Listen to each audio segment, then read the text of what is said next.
Hello student, आज हम class 11 हमारा जो सब्जेक्ट है अकाउंटेंसी, उसका हमारा जो चैप्टर है कैश बुक वाला, इसमें हम ट्रिपल कॉलम कैश बुक सीखेंगे। वैसे तो कैश बुक तीन प्रकार की होती है। एक होती है सिंपल कॉलम कैश बुक, जिसमें केवल एक अमाउंट का कॉलम होता है। एक डबल कॉलम वाली कैश बुक होती है और एक होती है ट्रिपल कॉलम वाली कैश बुक। हमारे लिए जो सबसे ज्यादा महत्वपूर्ण होती है वो ट्रिपल कॉलम कैश बुक होती है, जिनमें त्रिस्तंभीय रोकड़ व्यय भी इसे हिंदी में कहा जाता है। आज मैं आपको इसी के कुछ सवाल सिखाने जा रहा हूँ। अच्छे हैं, इसके लिए हमको कुछ नियम की जानकारी होना चाहिए। कुछ कॉन्ट्रा एंट्री होती है, बस हमें उसे देखना होता है और कुछ सामान्य नियम है जिसका हमें पालन करना होता है। तो सबसे पहले अगर मैं बात करूं कि इसके कॉलम कितने होते हैं, तो इसके जो फॉर्मेट बनता है 14 कॉलम में बनता है। सबसे पहले डेट का होता है, फिर पर्टिकुलर्स का होता है, एलएफ का होता है, वाउचर नंबर का होता है, फिर डिस्काउंट है, फिर कैश है और उसके बाद बैंक का। तो हम ये बोल सकते हैं कि डेबिट साइड में 7 कॉलम बनते हैं और क्रेडिट साइड में 7 कॉलम बनते हैं। और इसके एक सामान्य नियम की अगर हम बात करें तो सामान्य नियम में जो भी पैसा, कैश बुक का ये रूल्स है या कैश अकाउंट का भी ये रूल्स है कि जो भी पैसा हमारे पास आ रहा है आपको डेबिट साइड में लिखना है और जो आप भुगतान कर रहे हो उसे आपको क्रेडिट साइड में लिखना है। ये तो मैंने एक सामान्य नियम बताया। उसके साथ साथ इसकी कुछ कॉन्ट्रा एंट्री भी होती है। कॉन्ट्रा एंट्री कैसे है कि आपने बैंक में रुपया जमा किया, आपको उसकी डबल एंट्री करनी होगी। एक डेबिट साइड में जाएगी, एक क्रेडिट साइड में जाएगी। अगर आप डेबिट साइड में कर रहे हैं तो टू कैश अकाउंट लिखोगे और अगर आप क्रेडिट साइड में कर रहे हैं तो बाय बैंक अकाउंट लिखोगे और साथ में वाउचर के कॉलम में सी सिंबल या सी शब्द का प्रयोग भी करोगे। ये जो सी मैंने लिखा है वो कॉन्ट्रा एंट्री को प्रदर्शित करता है। तो रुपया बैंक में जमा करने पर या व्यापार में प्राप्त चेक, बैंक ड्राफ्ट इत्यादि कुछ दिन बाद बैंक में जमा करने पर और या व्यापार से या बैंक से रोकड़ कार्यालय के खर्च के लिए निकालने पर ऐसी 3 जनरल एंट्री आती है। ऐसी दशाओं में हमको कॉन्ट्रा एंट्री करनी पड़ती है। तो मैं अभी आपको क्वेश्चन नंबर 11 बताने जा रहा हूँ। छोटा सा सवाल है, ध्यान से इसे देखना है हमारी बुक्स में। तो ये क्वेश्चन हमारा दे रखा है, enter the following transaction in the 3 column cash book 2015 January 1 cash balance and bank balance. अब आप देख सकते हो यहाँ पर डेट दे रखी है 2015। तो हमें हमारे जो डेट का कॉलम है, जैसे मैं बता चुका हूँ, इसके 14 कॉलम बनते हैं। आगे डेट का कॉलम आता है और क्रेडिट साइड में भी पहले वाला जो कॉलम होता है वो डेट का होता है। तो हम यहाँ पे लिखेंगे सबसे पहले लिखेंगे 2015 जनवरी 1, क्योंकि ये पैसा हमारे पास पूर्व में उपलब्ध था इसलिए हमने लिखा है टू बैलेंस बीडी। 15,000 रुपए हमारे कैश में है और 5,000 रुपए हमारे कौन से कॉलम में है, बैंक के कॉलम में है। यहाँ पर मैंने 3 कॉलम बनाए। ये मेरा डिस्काउंट का कॉलम है, आप इसको डिस्काउंट का कॉलम मान सकते हैं। ये कैश का कॉलम है और इसके लास्ट में जो मैंने तीसरे नंबर पे जो बनाया है वो बैंक का। ठीक इसी प्रकार से यहाँ पर भी मैंने इसी के अकॉर्डिंग काम किया है। तो यहाँ पर हमारे पास कैश कितना है 15,000, हमारा बैंक में पैसा कितना है 5,000। तो इसको हमने ये प्राप्तियां हैं रिसीव किया हमने, इसलिए हमने इसको डेबिट साइड में लिखा है। और आगे बढ़ते हैं, जनवरी 1 के बाद फिर हम आगे देखते हैं। तो हमारी बुक्स में बताया goods purchase from Pradeep by cheque worth ₹3,000 and 5% cash discount allowed. यहाँ पर प्रदीप से हमने 3,000 रुपए का माल खरीदा है। एक प्रदीप नाम का व्यापारी जिससे हमने 3,000 रुपए का माल खरीदा है और उसने हमको 5% की क्या दी है, छूट दी है, डिस्काउंट दिया है। ये ट्रेड डिस्काउंट है और ट्रेड डिस्काउंट माल खरीदा है, माल परचेस किया, तो स्वाभाविक है हमारे पास से पैसा गया है। तो पैसा जाएगा तो हम कहाँ लिखेंगे, क्रेडिट साइड में लिखेंगे। तो मैंने डेट के कॉलम में 2015 जनवरी 1 बाय परचेस अकाउंट लिखा है। अब 3,000 का 5% कितना होता है 150 रुपए, ये मैंने डिस्काउंट के कॉलम में लिखे। कैश के कॉलम में मैंने डैश किया है और लास्ट में 2850 रुपए मैंने कहाँ लिखे, बैंक के कॉलम में। ऐसा क्यों किया है, क्योंकि हमने इसका जो पैसा है प्रदीप से जो हमने माल खरीदा है उसका जो पैसा है हमने किसके माध्यम से दिया, चेक के माध्यम से दिया है, इसलिए इसके अमाउंट को हमने कहां लिखा है, बैंक के कॉलम में लिखा है। तो ये एंट्री बड़ी सिंपल है, आप ध्यान से देखोगे, रूल्स को अगर ध्यान रखोगे तो आसानी से कर सकते हो, लेकिन परीक्षा की दृष्टि से बहुत ही महत्वपूर्ण है, इसलिए इसका सवाल तो हर परीक्षा में आता ही है, आपको इसका विशेष रूप से ध्यान देना है। जनवरी 10 में एक ट्रांजैक्शन आ रहा है यहाँ पर, कैश डिपॉजिट इनटू बैंक। मैंने अभी बोला था ये कॉन्ट्रा एंट्री नंबर 1 है, हमारी बुक्स में भी दे रखी है, ये कॉन्ट्रा एंट्री नंबर 1 है। जब हम रुपया बैंक में जमा करते हैं तो हमको इसकी दोनों साइड एंट्री करनी होती है, एक डेबिट साइड भी करनी होती है और एक क्रेडिट साइड भी करनी होती है। अब यहाँ आप देख पा रहे होंगे मैंने यहाँ लिखा है जनवरी 10 टू कैश अकाउंट, यहाँ पे ब्रैकेट, यहाँ पे मैंने लिखा है सी का मतलब क्या होता है, कॉन्ट्रा एंट्री। तो रुपया हमने बैंक में जमा किया तो टू कैश अकाउंट, यहाँ कैश लिखा है तो हमारा अमाउंट कहाँ गया, बैंक में।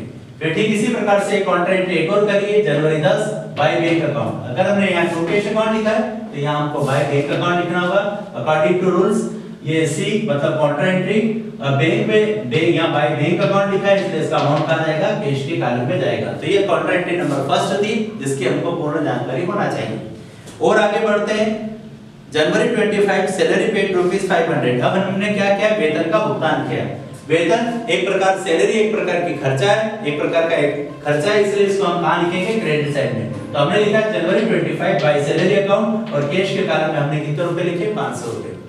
अब यहाँ पर आप देख पा रहे होंगे कि डेबिट पक्ष का जोड़ हमारा ज्यादा हो रहा है। डिस्काउंट में कुछ नहीं, मैंने इसको डैश कर दिया है। कैश में हमारा 15,000 है और बैंक में हम देख सकते हैं कितना है, 5/2 अब इस 7,000 में से मैंने यहाँ पर क्या लेस किया है। अगर मैं बात करूं कैश की तो कैश में के लिए मैंने यहाँ पर 2000 और ये क्या रहा है 2500, तो टोटल कितना हो गया 2500।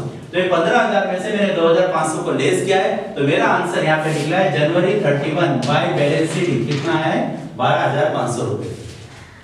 डिस्काउंट के कॉलम में 150 था इसलिए मैंने 150 लिखा।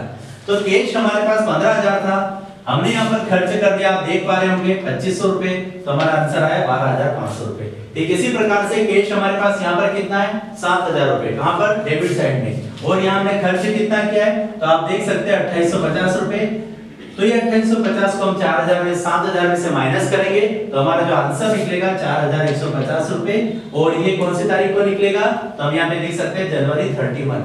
जनवरी 31 क्यों लिखा है, जब भी हम कैश अकाउंट बनाते हैं और उसके आंसर को निकालते हैं तो उसी माह की लास्ट तारीख को लिखा जाता है। तो जैसे जनवरी की लास्ट तारीख होती है 31, तो हमने बाय बैलेंस शीट में 31 लिखा है।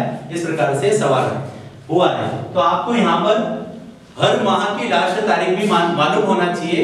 जैसे रंगों के लिए आपको पता है बेगानी हपी नाला होता है इंद्रधनुष के रंगों के लिए, ठीक इसी प्रकार से अगर हमको माह की जानकारी रखना है कि कौन से माह में कितने दिन होते हैं तो उसके लिए भी आप ध्यान रख सकते हो। जैसे उसके लिए एक फार्मूला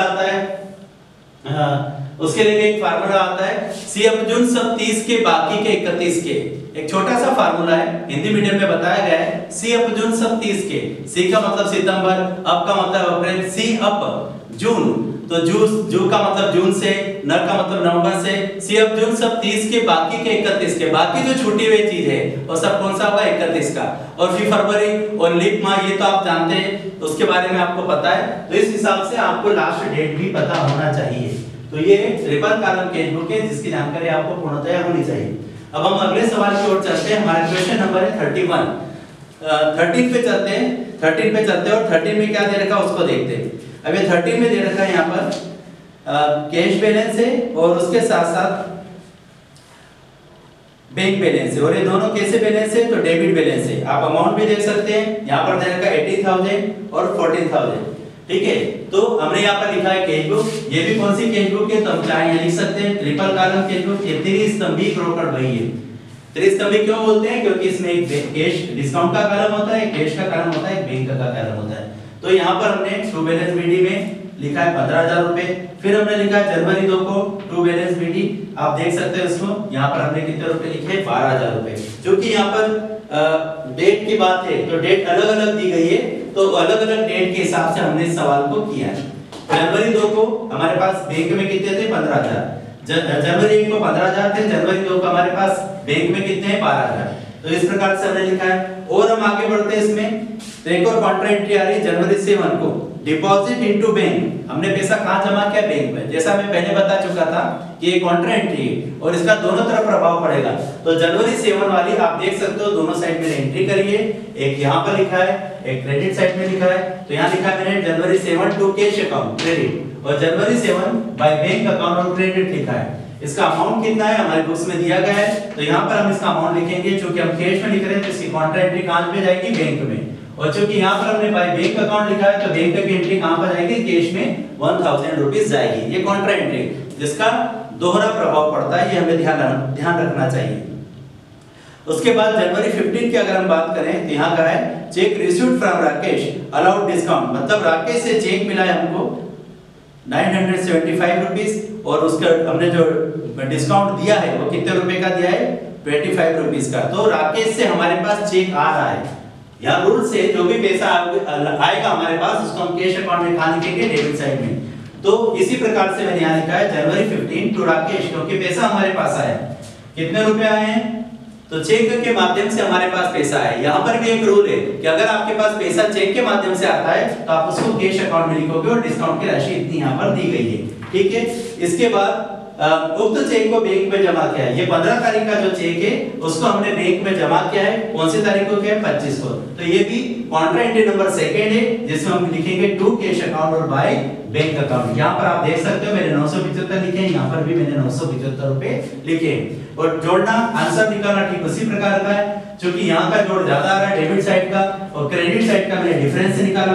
तो यहाँ डेबिट में कैश का जोड़ हो रहा है 15,975, उसमें से मैंने अमाउंट को लेस किया है और आंसर को निकाला है। ठीक 975 को लेस किया यहाँ पे तो आंसर है 14,000 और यहाँ पर 13,975 है। 13,975 में से मैंने लेस किया है 1,975, तो आंसर कितना आ रहा है? 13,975। तो ये सवाल इस प्रकार से बंद हुआ है जनवरी 31 को। तो आपको ये सवालों को अच्छे से देखना है, परीक्षा में बड़े ही महत्वपूर्ण होते हैं। ये वीडियो हमारा यहीं पर समाप्त होता है।